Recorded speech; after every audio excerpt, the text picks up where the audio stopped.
आज आपण बनवणार आहोत खमंग थालीपीठ. तर त्यासाठी लागणारे साहित्य मी डिस्क्रिप्शन बॉक्समध्ये दिले आहे, तर ते चेक करा. सर्वप्रथम आपण भाजणीसाठी लागणारे साहित्य एक एक करून भाजून घेऊया. मंद आचेवरती 4 ते 5 मिनिट भाजून घेऊया. त्या भाजल्यानंतर ते साहित्य सुती कापड्यावरती पसरवून घ्यायचं आहे.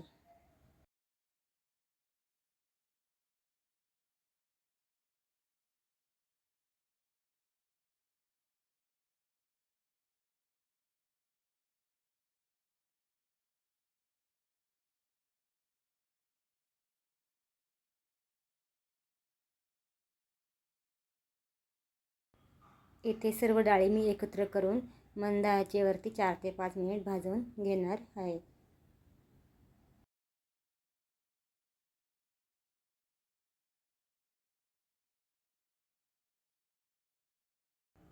धने जिरे पण 1-2 मिनटं मंद आचेवरती आपल्याला भाजून घ्यायचे आहेत.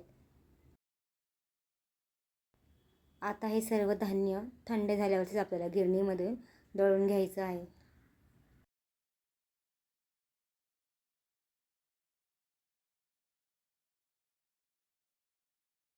तर इथे आपलं थालीपीठ भाजणीचं पीठ तयार झालेलं आहे. चला आपण आता थालीपीठ बनवूया.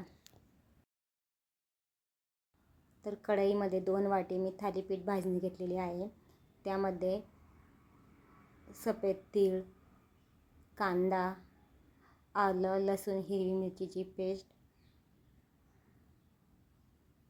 हळद, मिरची पावडर, चवीनुसार मीठ, थोडी कोथिंबीर हे सर्व टाकून आपण पीठ मळून घेऊया.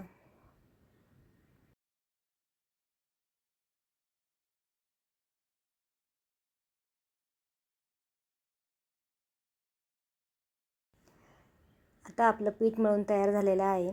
तर आता आपण त्या ओल्या कापडावरती थालीपीठ थापून घेऊया.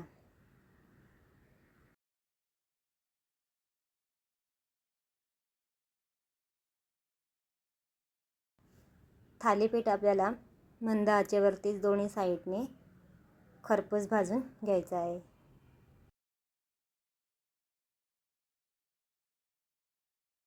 तर इथे आपलं थालीपीठ तयार झालेलं आहे. तुम्ही थालीपीठ लोणचं, दही, चटणी तसंच बटर किंवा तूप लावून पण खाऊ शकता. असं पण खाल्लं तर थालीपीठ छान लागतं. नक्की बनवून पहा. धन्यवाद रेसिपी पाहिल्याबद्दल.